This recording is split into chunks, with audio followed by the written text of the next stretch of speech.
श्रुति कार्य और कारण दोनों का प्रतिषेध करती है। श्रुति में संभूति मतलब हिरण्यगर्भ की निंदा द्वारा कार्य वर्ग का प्रतिषेध किया गया है तथा इसे कौन उत्पन्न करे इस वाक्य द्वारा कारण का प्रतिषेध किया गया है। जो संभूति मतलब हिरण्यगर्भ की उपासना करते हैं वे घोर अंधकार में प्रवेश करते हैं।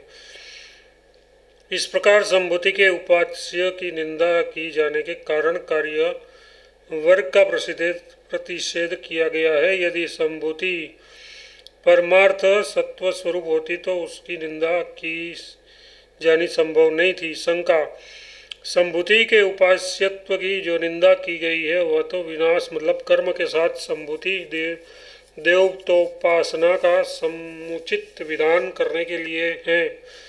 जैसा कि जो अविद्या की उपासना करते हैं वे घोर अंधकार में प्रवेश करते हैं, इस वाक्य से सिद्ध होता है।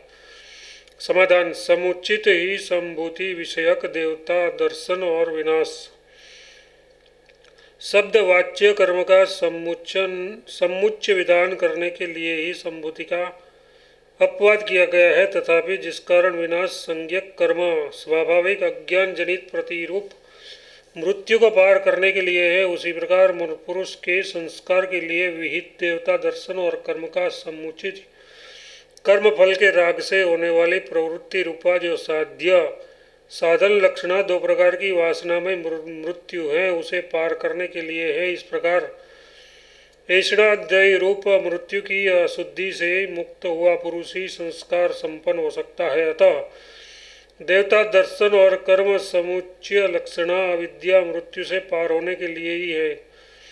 इस प्रकार ऐषणाद्य लक्षणा अविद्या रूप मृत्यु से पार हुए तथा उपनिषद शास्त्र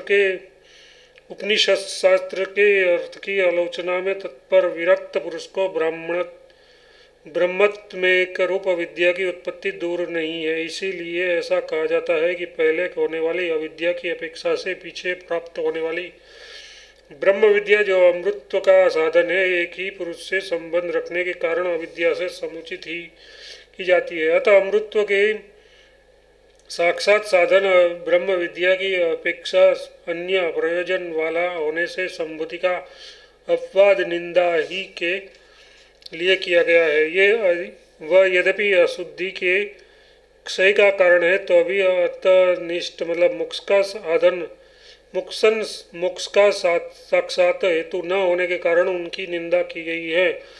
इसलिए संभूति का अपवाद किया जाने के कारण उसका सत्व अपेक्षित ही है। इसी आश्रय से परमार्थ सत्ता आत्मिक की अपेक्षा से अमृत संज्ञक संभूति का प्रतिषेध किया गया है। इस प्रकार अविद्या द्वारा खड़ा किया गया माया रचित जीव जब अविद्या का नाश होने पर अपने स्वरूप से स्थिर हो जाता है तब उसे परमार्थतः कौन उत्पन्न कर सकता है। रज्जु में अविद्या से आरोपित सर्प को विवेक से नष्ट हो जाने पर फिर कोई उत्पन्न नहीं कर सकता, उसी प्रकार उससे भी कोई उत्पन्न नहीं कर सकता जो कौन नेवन इत्यादि श्रुति आक्षेपार्थक है, प्रश्नार्थक नहीं। इसलिए इसके कारण का प्रतिषेध किया जाता है। इसका तात्पर्य है कि अविद्या से उत्पन्न हुई इस जीव का विद्या द्वारा नाश हो जाने पर फिर उसे उत्पन्न करने वाला कोई भी कारण नहीं है, जैसा कि ये कहीं से किसी कारण से किसी रूप में उत्पन्न नहीं हुआ इत्यादि श्रुति से प्रमाणित होता है।